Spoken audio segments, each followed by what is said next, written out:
চারিদিকে হচ্ছে বিজয়ের উল্লাস। জানেন এই বিজয়ের উল্লাস আমাদের সবার মাঝে কতদিন পর্যন্ত অব্যাহত থাকবে। তারপরেও বিজয় মানে বিজয়, আনন্দ। যাচ্ছি সামিল হতে, এখানে বরাবরই অন্ধকার।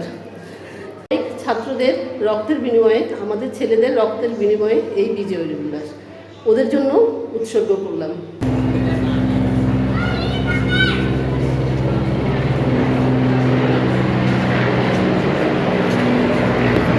হচ্ছে আমাদের এলাকার অবস্থা এই মুহূর্তে কাউকে পাওয়া যাচ্ছে না, অথচ এই সময়টাতে অনেক ভিড় থাকতো আমাদের এলাকায় লোকগুলো। এখন সব ইসিবিতে চলে গেছে।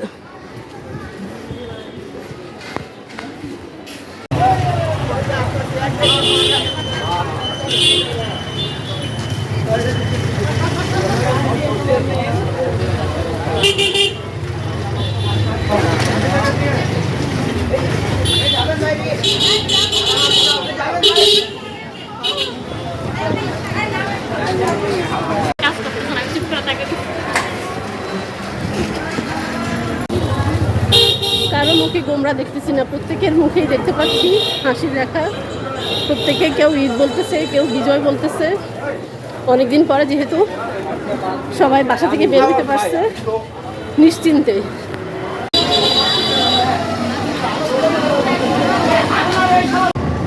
প্রায় দীর্ঘ সময় ঘরবন্দি হয়ে থাকলাম। এখন এই তো মানিকদি কবরস্থানের এখানে চলে আসছি বাবুর কবর দেখার জন্য। পাশাপাশি ইসিবিতেও যাব। তো ভালো লাগতেছে। এতদিন পর্যন্ত মনে হচ্ছিল যে বাবুটা একা শুয়ে আছে, তো এখন একটু ভালো লাগতেছে যে বাবুটার খবর দেখবে।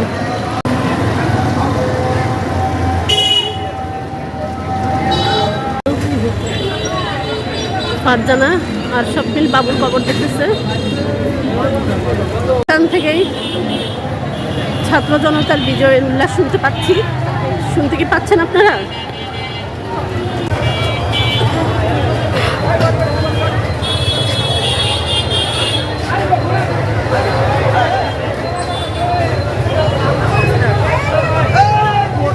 হাঁটার কোনো রাস্তা নাই, হাঁটার কোনো রাস্তা নাই।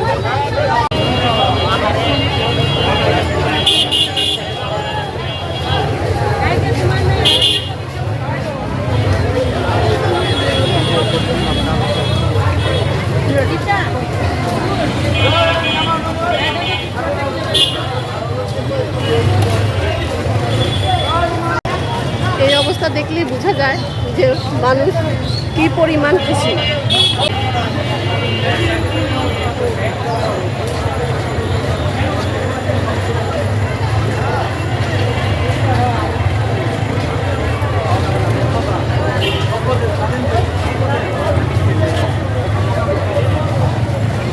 আমাদের ফারজানার স্বপ্ন আগে আগে তাই নাকি?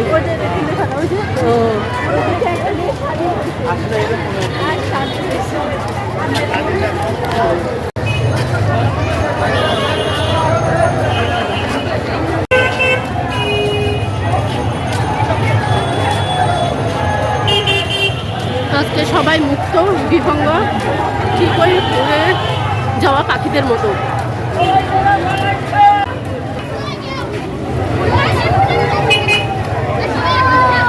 ইসিবির অবস্থাটা যদি দেখায় তাহলে ঠিক এইরকম একটা পরিবেশ।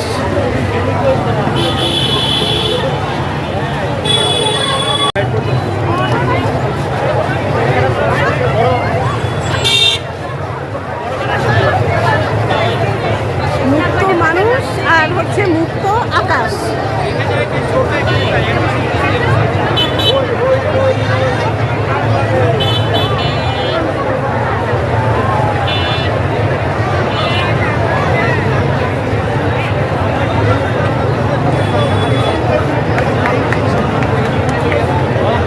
অনেকদিন পর ইসিবিতে আসলাম।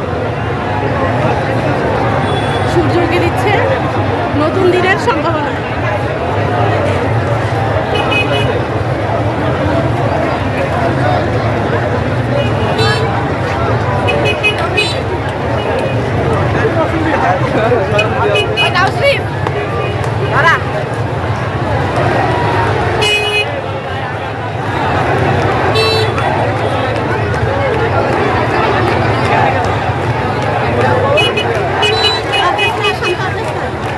আমি শুধু মুগ্ধ হয়ে চারদিকে তাকিয়ে তাকিয়ে দেখছিলাম সবার আনন্দ, উল্লাস, আয়োজন, এবং মনে মনে ভাবছিলাম এই অর্জন কতদিনের জন্য, এই অর্জনটুকু আমাদের কতদিন থাকবে, ধরে রাখতে পারবে তো সবাই?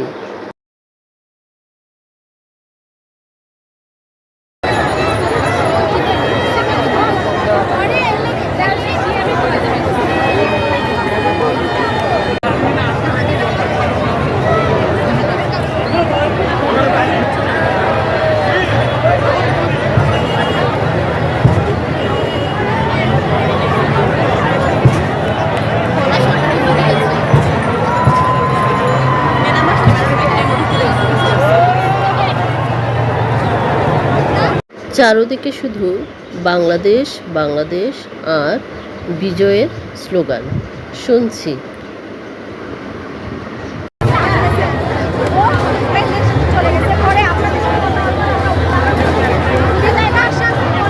বেবি, তুমি বিজয়ের আনন্দ দেখতে আসছো? হাসি দাও, হাসি দাও।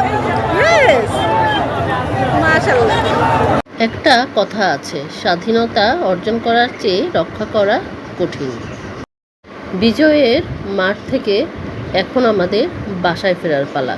আমরা এখন বাসায় চলে যাব। কিছুক্ষণ ছিলাম, আনন্দ করলাম, দেখলাম। আল্লাহ হাফেজ সবাইকে।